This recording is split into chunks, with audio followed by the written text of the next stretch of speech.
So get into this. Sean Kingston is making headlines again, but it ain't for no music comeback. This time, he's being called the worst son ever. And honestly, the streets might not be lying. He officially dragged his own mother into a full-blown federal wire fraud case. You think about it, it's Sean Kingston. He was found guilty. Him and his mom. And his mother. His mom, that's the interesting part for me. Sean Kingston and his mom found guilty of wire fraud, sentenced.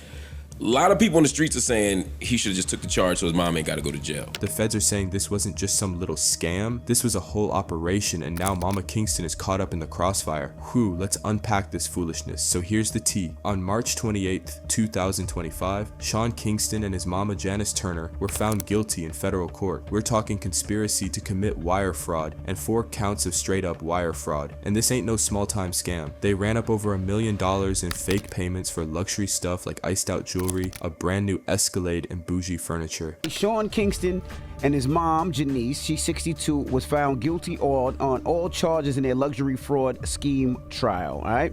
Now let's talk about Janice. The court did not hold back, and the judge called her the operator, fixer, and accountant of the whole scheme. Not only did she handle the money moves behind the scenes, but get this ain't her first rodeo. Sis already did a 16-month bid back in 2006 for bank fraud. So when that verdict dropped, the judge looked at her history and said, yeah, nah, she's a flight risk. They cuffed her right then and there. No bail, no last hug, no goodbye lunch, at Denny's, just jail. Now Sean's legal team tried to throw her under the bus like, oh, he's just a child. He didn't know what his mama was doing. Excuse me? Sean is 35 years old. Ain't no way you don't know when you're sending texts telling your mom to make a fake receipt to stall payment. We saw the receipts literally. Let's be real. Sean wasn't just some clueless mama's boy chilling in the background. Nah, he was in the front row pulling strings too. The court pulled up actual text messages where he told Janice straight up to fake documents to push back payment deadlines. Some of the luxury items they scammed their way into: a $160,000 Cadillac Escalade from a Florida dealership, $480,000 worth of jewelry, and $86,000 in fancy furniture. All these were bought using bogus wire transfer confirmations and fake receipts. These vendors thought they were dealing with a big celebrity and trusted the name, but plot twist, it was all smoke and mirrors. And listen, after the verdict came down, Sean was in the courtroom crying and begging the US Marshals to protect my mother. Sir, you should have protected her from this entire situation a year ago. Now the internet is going off and calling Sean the worst son ever. And listen, it's hard not to side-eye him. His mama is 62 with a record, and he still let her get caught up in this mess knowing the consequences. She's likely gonna get the harsher sentence since this ain't her first time scamming. But don't get it twisted, while Janice might have had the blueprint, Sean was clearly in the driver's seat too. This wasn't just her lil side hustle. That fake receipt text alone is damning. Plus, prosecutors said he used his celebrity status as part of the con to make everything seem legit. It's giving master manipulator, not misguided son. Now, we can't not talk about how Sean's lawyers tried to save him. They painted this picture like he was some poor, sick boy with asthma and heart problems, too fragile for jail, and totally in the dark about what Mama Janice was plotting. The court said cute story, but no. Prosecutors clapped back hard, calling Sean a master of deception who knew exactly what he was doing. They said he used his fame as bait, then sent his mom in with fake documents to seal the deal. A whole fraud tag team, like a con artist family business. This whole mess also brings up a bigger conversation about how celebrities can exploit their fame to scam people. We're seeing this more and more. Celebrities weaponizing clout to finesse businesses. These companies get starstruck and don't even double check the payment, especially when someone like Sean Kingston rolls up like, yeah, just send the watch, the transfer's pending, Chile. And let's not ignore the family angle. This is a mother and son dynamic gone all the way left. Janice's history with fraud laid the groundwork, but instead of learning from that, Sean doubled down. It's like she gave him the starter pack for fraud and he just ran with it. That's the real heartbreak here, not just a scam, but the bond that got twisted into a hustle. So what's next for them? Well, sentencing is scheduled for July 11th, and let me tell you, this ain't looking good. Each count carries up to 20 years, and they got multiple counts. Now she faces 20 years in prison.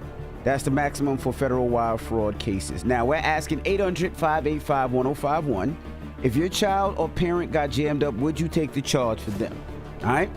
If the court wants to make an example out of them, this could be a wrap for Sean and Janice. Especially for Janice, she might be facing serious time because of her criminal history. There's still a tiny chance Sean might get a lighter sentence if the judge buys the mom made me do it narrative. But with all this evidence, the court might just send both of them packing. So yeah, Sean Kingston really said ride or die and meant it for the fraud game. From chart topping to scamming, this fall from grace is one for the books. And honestly, if this is how you treat your mama, I don't even want to know how you treat your business partners. But what do y'all think? Was Sean really just following his mom's lead, or is he playing dumb to save himself? And if he's guilty, do you think he deserves more time or less than his mom? Drop your thoughts below, because this case right here is too messy not to talk about.